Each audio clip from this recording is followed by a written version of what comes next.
Welcome to wishful ಅಡುಗೆ ಮನೆ. ಇವತ್ತು ಆಲೂಗಡ್ಡೆ ಸ್ಪೆಷಲ್ ಪ್ರತಿಭಾ. ಹೌದು ಆಶಾ, ಇವತ್ತು ನಿಮಗೆ ಬ್ರೇಕ್ಫಾಸ್ಟ್ ರೆಸಿಪಿ ಮಾಡ್ತಾ ಇದ್ದೀವಿ. ಒಂದೇ ಥರ ಬ್ರೇಕ್ಫಾಸ್ಟ್ ಎಂದು ಬೇಜಾರಾಗಿದ್ರೆ ಇವತ್ತಿನ ಈ ಬ್ರೇಕ್ಫಾಸ್ಟ್ ರೆಸಿಪಿ ಅದನ್ನು ರಾಗಿ ಹಿಟ್ಟಿಂದ ಮಾಡ್ತಾ ಇದ್ದೀವಿ ಅಂದ್ರೆ ಅದು ಇನ್ನೂ ಹೆಲ್ದಿಯಾಗಿರುತ್ತೆ. ಹೇಗೆ ಮಾಡೋದು ಅಂತ ನೋಡೋಣ ಬನ್ನಿ. ನೋಡಿ, ಆಲೂಗಡ್ಡೆನ ಬೇಯಿಸ್ಬಿಟ್ಟು ತಗೊಂಡಿದೀವಿ, ಮತ್ತೆ ಸಿಪ್ಪೆನ ತಕ್ಕೊಬೇಕು. ಹೌದು, ಇದನ್ನ ಸಿಪ್ಪೆ ಎಲ್ಲ ತಕ್ಕೊಂಡ ಆಶಾ ರೆಡಿ ಮಾಡ್ಕೊಂಡು ಇಟ್ಬಿಟ್ರೆ, ಮತ್ತೆ ಆಲೂಗಡ್ಡೆ ಬೇಯಿಸಬೇಕಾದ್ರೆ ನೀವೊಂದ್ ಸ್ವಲ್ಪ ಉಪ್ಪನ್ನ ಹಾಕ್ಬಿಟ್ಟು ಆಲೂಗಡ್ಡೆ ಬೇಯಿಸಿದ್ರೆ ರುಚಿ ಜಾಸ್ತಿ ಆಗುತ್ತೆ. ಅದ್ರ ಜೊತೆ ಸಿಪ್ಪೆ ಕೂಡ ತುಂಬಾ ಚೆನ್ನಾಗಿ ಬಿಚ್ಕೊಳ್ಳುತ್ತೆ ಆಶಾ. ನೋಡಿ, ಈ ತರ ಸಿಪ್ಪೆ ಬರುತ್ತೆ. ಆಮೇಲೆ ಮಾಡೋಂತ ರೆಸಿಪಿಗೆ ಅದ್ರ ಫ್ಲೇವರ್ ಎನ್ಹಾನ್ಸ್ ಆಗುತ್ತೆ. ಸೊ ಇದು ಒಂದು ಅಡ್ವಾಂಟೇಜ್. ಇಲ್ಲಾಂದ್ರೆ ತಿನ್ಬೇಕಾದ್ರೆ ಆಲೂಗಡ್ಡೆ ಸಪ್ಪೆ ಸಪ್ಪೆ ಅಂತ ಬಾಯಲ್ಲಿ ಅನ್ಸುತ್ತೆ ನಮಗೆ. ಹಾಗಾಗ್ಬಿಟ್ಟು ಇದೆಲ್ಲ ಆಲೂಗಡ್ಡೆದು ನಾವು ಸಿಪ್ಪೆನ ತಕೊಂಡ್ ಬರೋಣ. ನೋಡಿ, ಆಲೂಗಡ್ಡೆ ಮೇಲೆ ಸಿಪ್ಪೆನ ತಕೊಂಡ್ ಬಂದಿದ್ದೀವಿ. ನಿಮ್ಗೆ ಎಷ್ಟು ಬೇಕೋ ಅಷ್ಟು ಆಲೂಗಡ್ಡೆನ ನೀವು ಬಳಸಬಹುದು. ಮತ್ತೆ ಇವಾಗ ಇದು ಆಲೂಗಡ್ಡೆನ ಆಶಾ ಪಕ್ಕಕ್ಕೆ ಇಟ್ಬಿಟ್ಟು ನೆಕ್ಸ್ಟ್ ಏನ್ ಮಾಡೋದು ಅಂತ ನೋಡೋಣ ಬನ್ನಿ. ನೋಡಿ, ಇಲ್ಲಿ ಒಂದು ಅರ್ಧ ಕಪ್ಪದಷ್ಟು ಗೋಧಿ ಹಿಟ್ಟನ್ನ ಹಾಕೋತಾ ಇದ್ದೀನಿ. ಗೋಧಿ ಹಿಟ್ಟು ಜಡಿ ಮಾಡಿ ಹಾಕೋಬೇಕು. ಅರ್ಧ ಕಪ್ಪದಷ್ಟು ರಾಗಿ ಹಿಟ್ಟು ಕೂಡ ಹಾಕೊಂಡಿರೋದು. ರಾಗಿ ಹಿಟ್ಟನ್ನು ಕೂಡ ನೀವು ಜಡಿ ಮಾಡಿ ಹಾಕೊಳ್ಳಿ. ನೀವು ಅಕಸ್ಮಾತ್ ಗೋಧಿ ಹಿಟ್ಟು ತಿನ್ನಲ್ಲ ಅಂದ್ರೆ ಸ್ಕಿಪ್ ಮಾಡ್ಕೋಬಹುದು. ಬಟ್ ಗೋಧಿ ಹಿಟ್ಟು ಮತ್ತೆ ರಾಗಿ ಹಿಟ್ಟು ಹಾಕೊಳ್ಳೋದ್ರಿಂದ ನಮ್ಗೆ ನೀಟಾಗಿ ನಾವು ಮಾಡೋಂತ ರೆಸಿಪಿಗೆ ಕಂಬೈನ್ ಆಗುತ್ತೆ. ನೀಟಾಗಿ ಹಿಟ್ಟು ನಾವು ಕಲ್ಸೋಕೆ ಈಸಿ ಆಗ್ಬಿಡುತ್ತೆ. ಮಾಡುವಂತ ರೆಸಿಪಿಗೂ ಟೇಸ್ಟ್ ತುಂಬಾ ಚೆನ್ನಾಗಿ ಬರುತ್ತೆ. ನೋಡಿ, ಇಲ್ಲಿ 1/4 ಕಪ್ಪದಷ್ಟು, ಅಂದ್ರೆ ನಾನು ಇದು ಚಿಕ್ಕ ಬಟ್ಲನ್ನ ತಗೊಂಡಿದ್ದೀನಿ. ನೀವು ಕಪ್ ಮೆಜರ್ಮೆಂಟ್ ಹೋದ್ರೆ ಅರ್ಧ ಕಪ್ ರಾಗಿ ಹಿಟ್ಟು, ಅರ್ಧ ಕಪ್ ಗೋಧಿ ಹಿಟ್ಟಿಗೆ 1/4 ಕಪ್ಪದಷ್ಟು ಇಲ್ಲಿ ನಾನು ರವೆನ ತಗೊಂಡಿದ್ದೀನಿ. ನೀವು ಬೇಕಂದ್ರೆ ಯಾವ್ದು ಬೇಕು ಆ ರವೆನ ತಗೋಬಹುದು. ಇಲ್ಲಿ ನಾನು ದಪ್ಪ ಉಪ್ಪಿಟ್ಟಿನ ರವೆನ ತಗೊಂಡಿದ್ದೀನಿ. ಬಾಂಬೆ ರವೆ, ಚಿರೋಟಿ ರವೆ ಕೂಡ ತಗೋಬಹುದು. ಇದಕ್ಕೆ ಸೂಜಿ ಕೂಡ ಅಂತಾರೆ. ಸೊ ಇದನ್ನ ಹಾಕೋದ್ರಿಂದ ನಾವು ಮಾಡುವಂತದ್ದು ರೆಸಿಪಿ ಇದೆಲ್ಲ ಆಶಾ, ಅದಕ್ಕೆ ತುಂಬಾ ಚೆನ್ನಾಗಿ ಟೆಕ್ಸ್ಚರ್ ಬರುತ್ತೆ ಮತ್ತೆ ತುಂಬಾ ಚೆನ್ನಾಗಿ ಫ್ಲೇವರ್ ಕೊಡುತ್ತೆ ಅದು. ನೋಡಿ, ರುಚಿಗೆ ಒಂದು ಸ್ವಲ್ಪ ಉಪ್ಪನ್ನ ಹಾಕೊಳ್ಳೋಣ. ಅದ್ರ ಜೊತೆ ಒಂದು ಸ್ವಲ್ಪ ಇಲ್ಲಿ ಮೊಸರನ್ನ ಹಾಕೊಳ್ಳೋಣ. ಸೊ ನೋಡಿ, ಇಲ್ಲಿ ನಾನು ಚಿಕ್ಕದೊಂದು ಸ್ಪೂನ್ ತಗೊಂಡಿದ್ದೀನಿ. ಆ ಸ್ಪೂನಿಂದ 1.5 ಸ್ಪೂನು ಅಷ್ಟು ನಾನು ಮೊಸರನ್ನ ಹಾಕೊಂಡಿದ್ದೀನಿ. ತುಂಬಾ ಹುಳಿ ಇದ್ರೆ ಅರ್ಧ ಸ್ಪೂನೇ ಹಾಕೊಳ್ಳಿ. ಮೊಸರು ಯಾಕೆ ಹಾಕೋಬೇಕಂದ್ರೆ ಆಶಾ, ಮೊಸರು ಹಾಕೊಳ್ಳೋದ್ರಿಂದ ಇವಾಗ ನಾವು ಇದ್ರದ್ದು ರಾಗಿ ಪುರಿ ಏನ್ ಮಾಡ್ತಾ ಇದೀವಲ್ಲ, ಅದು ಕರಿದ ನಂತರ ಉಬ್ದಂಗೆ ಇರುತ್ತೆ, ಸುಮಾರು ಹೊತ್ತು ಇರುತ್ತೆ. ಹೌದು, ಮತ್ತೆ ತುಂಬಾ ಚೆನ್ನಾಗಿ ಟೆಕ್ಸ್ಚರ್ ಕೂಡ ಬರುತ್ತೆ ಅದಕ್ಕೆ. ಇವಾಗ ಇದೆಲ್ಲ ಮಿಶ್ರಣವನ್ನು ನಾವು ಫಸ್ಟ್ ಮಿಕ್ಸ್ ಮಾಡ್ಕೋಬೇಕು. ಮಿಕ್ಸ್ ಮಾಡ್ಕೊಂಡು ನಾವು ಪುರಿಗೆಲ್ಲ ಹೆಂಗ್ ಹಿಟ್ಟನ್ನ ಕಲಿಸ್ಕೋತೀವಿ ಅದೇ ತರ ಗಟ್ಟಿಯಾಗಿ ಇಲ್ಲಿ ಹಿಟ್ಟನ್ನ ನಾವು ಕಲಿಸ್ಕೊಂಡ್ ಬರ್ಬೇಕು. ನೋಡಿ, ಹಿಟ್ಟನ್ನ ಸ್ವಲ್ಪ ಸ್ವಲ್ಪ ನೀರು ಹಾಕೊಂಡು ಕಲಿಸ್ಕೋಬೇಕು. ನಾರ್ಮಲ್ ಆಗಿ ನಾವು ಚಪಾತಿಗೆಲ್ಲ ಹೆಂಗೆ ಕಲಿಸ್ಕೋತೀವಿ ಅದೇ ಥರ. ಬರೀ ಪ್ಯೂರ್ ರಾಗಿ ಹಿಟ್ಟಲ್ಲಿ ಮಾಡ್ಕೋತೀನಿ ಅಂದರೆ ಒಂದು ಸ್ವಲ್ಪ ಬಿಸಿ ನೀರನ್ನು ಹಾಕೊಂಡು ಆಮೇಲೆ ಹಿಟ್ಟನ್ನು ಕಲಿಸಿ. ಯಾಕಂದರೆ ರಾಗಿ ಹಿಟ್ಟಿಗೆ ಅಷ್ಟು ಜಿಗಿ ಅಂಶ ಇರಲ್ಲ. ಬಿಸಿ ನೀರು ಹಾಕಿದ ತಕ್ಷಣ ಅದಕ್ಕೆ ಒಂದು ಸ್ವಲ್ಪ ಜಿಗಿ ಅಂಶ ಬರುತ್ತೆ. ಸೊ ಹಾಗಾಗಿಬಿಟ್ಟು ಮತ್ತು ಇದನ್ನ ಹಿಟ್ಟನ್ನು ಕಲಿಸ್ಬೇಕಾದ್ರೂ ಸ್ವಲ್ಪ ಸ್ವಲ್ಪ ನೀರನ್ನು ಹಾಕೊಂಡು ಚೆನ್ನಾಗಿ ಮಿತ್ಕೋಬೇಕು. ಇದನ್ನು ಚೆನ್ನಾಗಿ ಅಂದರೆ ಕೈಯಲ್ಲಿ ನಿಮಗೆ ಸಾಫ್ಟ್ ಆಗಿಬಿಟ್ಟು ಕೈಯಲ್ಲಿ ಒಂಥರ ಬೆಣ್ಣೆ ಥರ ಅನಿಸುತ್ತೆ. ಅಲ್ಲಿ ತನಕನೂ ಇದನ್ನ ಹಿಟ್ಟನ್ನು ನೀವು ಒಂದು 5 ನಿಮಿಷ ಮಿದಿಬೇಕು. ಇವಾಗ ನೋಡಿ, ಉಳ್ಳೆ ಮಾಡಿದರೆ ಸಾಕು. ಇಲ್ಲೆಲ್ಲಿನೂ ಈ ಥರ ಸೈಡಿಗೆ ಸೀಳು ಹೋಗಂಗೆ ಇರಬಾರ್ದು ಆಶಾ, ಸೀಳಬಾರ್ದಲ್ಲಿ. ಅಂದ್ರೆ ನಮ್ದು ಹಿಟ್ಟು ತುಂಬಾ ಚೆನ್ನಾಗಿ ನೆಂದಿದೆ ಅಂತ, ಅಂದ್ರೆ ನಾತ್ಕೊಂಡು ಕೈಯಲ್ಲಿನೇ ನೆಂದಿದೆ ಅಂತ. ಇದನ್ನ ಒಂದ್ 2 ನಿಮಿಷ ಒಂದ್ ಸ್ವಲ್ಪ ನೀರನ್ನ ಹಚ್ಬಿಟ್ಟು, ಸುಮ್ಮನೆ ಸ್ವಲ್ಪ ಹಚ್ಬಿಟ್ಟು ಆಶಾ ಇದನ್ನ ಪಕ್ಕಕ್ಕಿಟ್ಟು ನೆಕ್ಸ್ಟ್ ಏನ್ ಮಾಡೋದು ಅಂತ ನೋಡೋಣ. ನೋಡಿ, ಒಂದು ಮಿಕ್ಸಿ ಜಾರ್ನ ತಗೊಂಡಿದೀವಿ. ಅದಕ್ಕೆ ತೆಂಗಿನಕಾಯಿನ ಹಾಕೋಬೇಕು. ಸ್ವಲ್ಪ ಶುಂಠಿ, ಆಮೇಲೆ ಒಂದು ಸ್ವಲ್ಪ ಬೆಳ್ಳುಳ್ಳಿ ಹಾಕೊಳ್ಳೋಣ. ಬೆಳ್ಳುಳ್ಳಿ ತಿನ್ನಲ್ಲ ಅನ್ನೋರು ಸ್ಕಿಪ್ ಮಾಡ್ಕೊಳ್ಳಿ. ಅದ್ರ ಜೊತೆ ಒಂದು ಸ್ವಲ್ಪ ಇಲ್ಲಿ ಹಸಿಮೆಣಸಿನ್ಕಾಯಿನ ಹಾಕೊಳ್ಳೋಣ. ಖಾರ ನೋಡಿ ಹಸಿಮೆಣಸಿನ್ಕಾಯಿನ ಹಾಕೊಳ್ಳಿ. ಈ ಚಟ್ನಿದು ಒಂದು ಸ್ವಲ್ಪ ಫ್ಲೇವರ್ ಚೆನ್ನಾಗಿ ಬರಲಿ ಅಂತೇಳಿ ಆಶಾ ಸ್ವಲ್ಪ ಹುರ್ಗಡ್ಲೆ, ಇಲ್ಲಾಂದ್ರೆ ಒಂದ್ ಕಡೆ ನೀರು ಒಂದ್ ಕಡೆ ಇದನ್ನ ಕಾಯಿ ತುರಿ ಆ ತರ ಆಗುತ್ತೆ ರುಬ್ಬಿದಾಗ.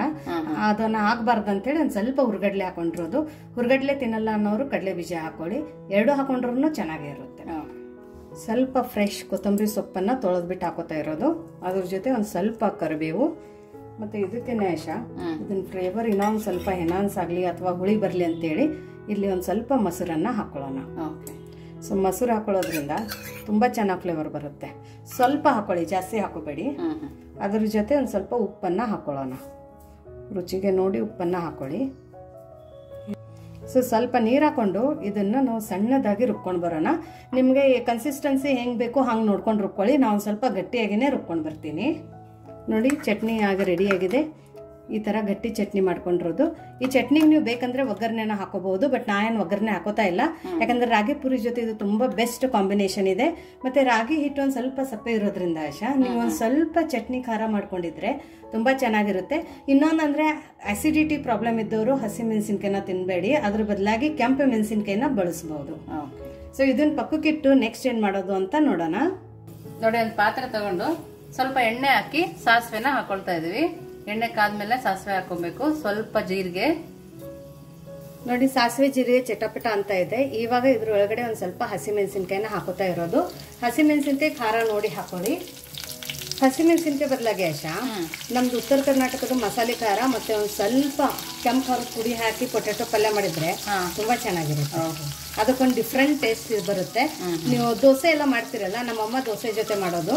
ಸೊ ನೀವು ಒಂದ್ಸತಿ ದೋಸೆ ಜೊತೆ ಟ್ರೈ ಮಾಡಿ. ಬಟ್ ಅದು ಎಣ್ಣೆಯಲ್ಲಿ ಹಾಕಬಾರ್ದು ಖಾರ. ನಾವು ಪೊಟ್ಯಾಟೊ ಹಾಕ್ತೀವಲ್ಲ ಆದ್ಮೇಲೆ ಹಾಕೋಬೇಕು ಮೇಲ್ಗಡೆಯಿಂದ. ಸೊ ನೋಡಿ, ಇದು ಚೆನ್ನಾಗಿ ಇವಾಗ ಇದನ್ನಾಗಿದೆ, ಹುರಿದಿದೆ. ಇವಾಗ ಈರುಳ್ಳಿ ಮತ್ತೆ ಕರಿಬೇವನ್ನ ಹಾಕೊಳ್ಳೋಣ.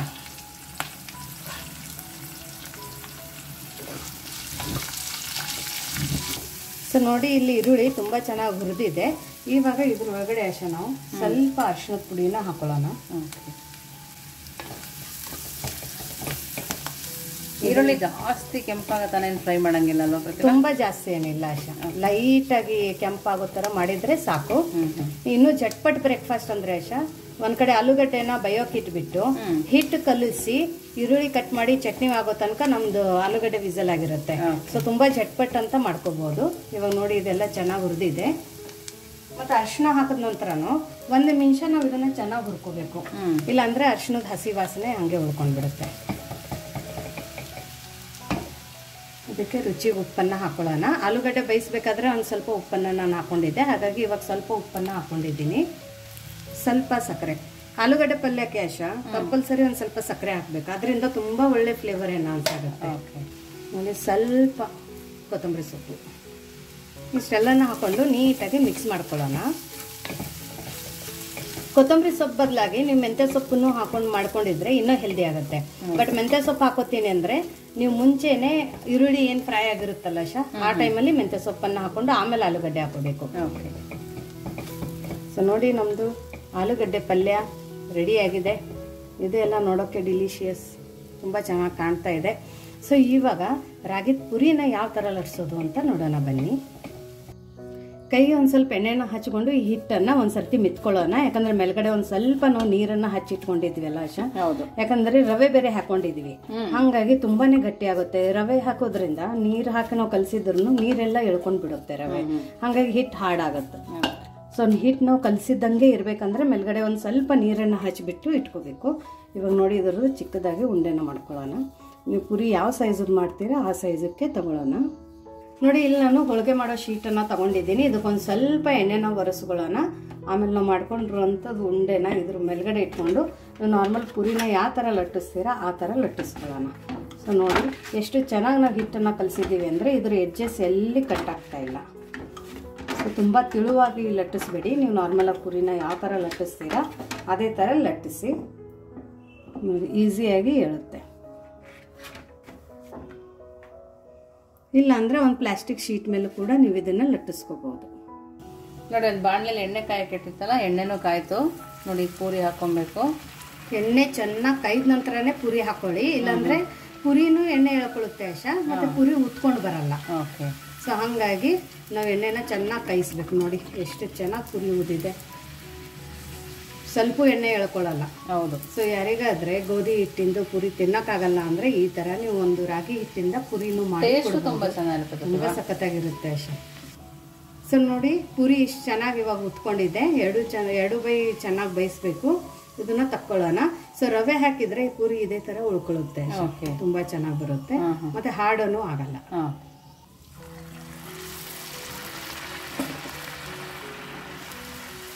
ಫ್ಲೇಮ್ ಅನ್ನ ಮಾತ್ರ ನೀಟಾಗಿ ಇಟ್ಕೋಬೇಕು ನಾವು ಆಶಾ, ಹೈ ಫ್ಲೇಮ್ ಅಲ್ಲಿ.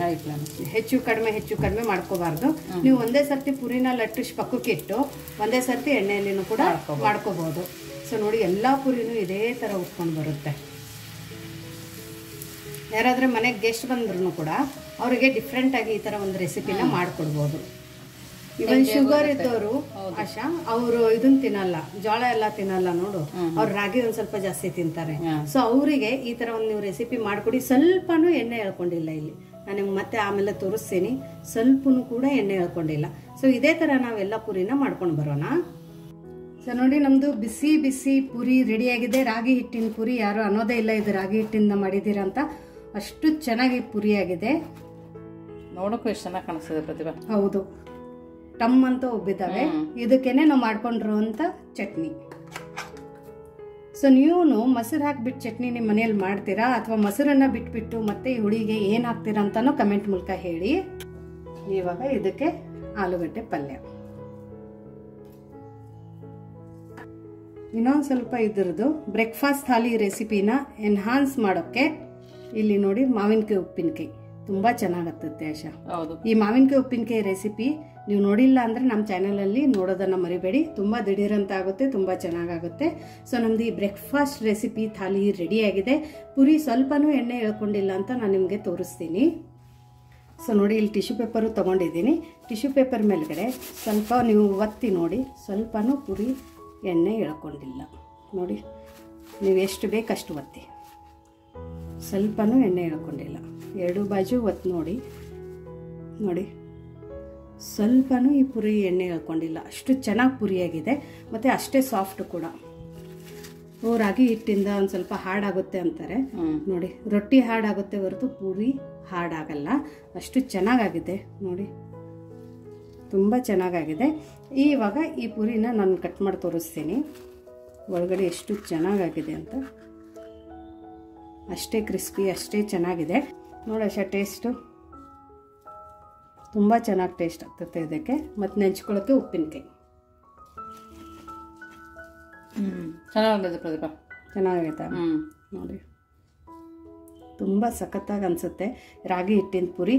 ನೀವು ನಿಮ್ಮ ಮನೆಯಲ್ಲಿ ರಾಗಿ ಹಿಟ್ಟಿನ ಪುರಿನ ಮಾಡ್ತೀರಾ ಅಥವಾ ಮಾಡಲ್ಲ ಅಂತಲೂ ನಮಗೆ ಕಮೆಂಟ್ ಮೂಲಕ ಹೇಳಿ. ಮತ್ತು ಇನ್ನೂ ನೀವು ನಮ್ಮದು ವಾಟ್ಸಪ್ ಲಿಂಕ್ ಗ್ರೂಪನ್ನು ಜಾಯಿನ್ ಆಗಿಲ್ಲ ಅಂದರೆ ನಾನು ಡಿಸ್ಕ್ರಿಪ್ಷನಲ್ಲಿ ನಮ್ಮದು ವಿಶ್ಫುಲ್ ಅಡುಗೆ ಮನೆ ವಾಟ್ಸಪ್ ಗ್ರೂಪ್ ಲಿಂಕ್ ಅಂತ ಕೊಟ್ಟಿದ್ದೀನಿ. ಅದ್ರ ಥ್ರೂ ಕೂಡ ನೀವು ನಮಗೆ ಜಾಯಿನ್ ಆಗ್ಬೋದು. ಸೊ ಇವಾಗ ನಮ್ಮದು ಏನು ವಿವರಿಸಿದ್ದಾರೆ ಅಲ್ಲಿ ಕೂಡ ಜಾಯಿನ್ ಆಗಿದ್ದಾರೆ. ಅವರು ಕೂಡ ಒಂದು ಸ್ವಲ್ಪ ನನಗೆ ಬ್ರೇಕ್ಫಾಸ್ಟ್ ರೆಸಿಪಿನ ಹೇಳಿ ಅಂತಲೂ ಪರ್ಸ್ನಲ್ ಆಗಿ ಮೆಸೇಜ್ ಮಾಡಿದ್ದಾರೆ.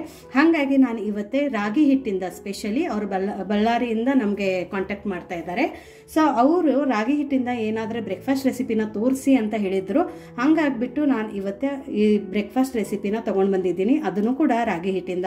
ಯಾಕಂದರೆ ರಾಗಿ ಹಿಟ್ಟಿಂದ ನೀವು ಅಕ್ಕಿ ಆಗಲಿ ದೋಸೆ ಆಗಲಿ ತಿಂದು ಬೇಜಾರಾದಾಗ ಈ ಥರ ಡಿಫ್ರೆಂಟಾಗಿ ಮತ್ತು ಸ್ವಲ್ಪನೂ ಎಣ್ಣೆ ಎಳ್ಕೊಳ್ಳುವಂಥ ಈ ರಾಗಿ ಹಿಟ್ಟಿನ ಪುರಿ ರೆಸಿಪಿ ತುಂಬ ಈಸಿಯಾಗಿ ಮತ್ತು ದಿಢೀರಂತ ಮಾಡ್ಕೊಳ್ಳುವಂಥದ್ದು ಈ ರೆಸಿಪಿನ ತೊಗೊಂಡು ಬಂದಿದ್ದೀವಿ. ಇನ್ನೂ ನೀವು ನಮ್ಮ ಚಾನೆಲ್ನ ಲೈಕ್ ಮಾಡಿಲ್ಲ ಅಂದರೆ ಲೈಕ್ ಮಾಡೋದನ್ನು ಮರಿಬೇಡಿ. ಶೇರ್ ಮಾಡಿಲ್ಲ ಅಂದರೆ ಶೇರ್ ಮಾಡಿ, ಸಬ್ಸ್ಕ್ರೈಬ್ ಮಾಡಿ. ಮತ್ತೆ ಸಿಗೋಣ ಇದೇ ಥರ ಹೊಸ ಹೊಸ ರೆಸಿಪಿ ಜೊತೆ ವಿಶ್ಫುಲ್ ಅಡುಗೆ ಮನೆಯಲ್ಲಿ. Thank you.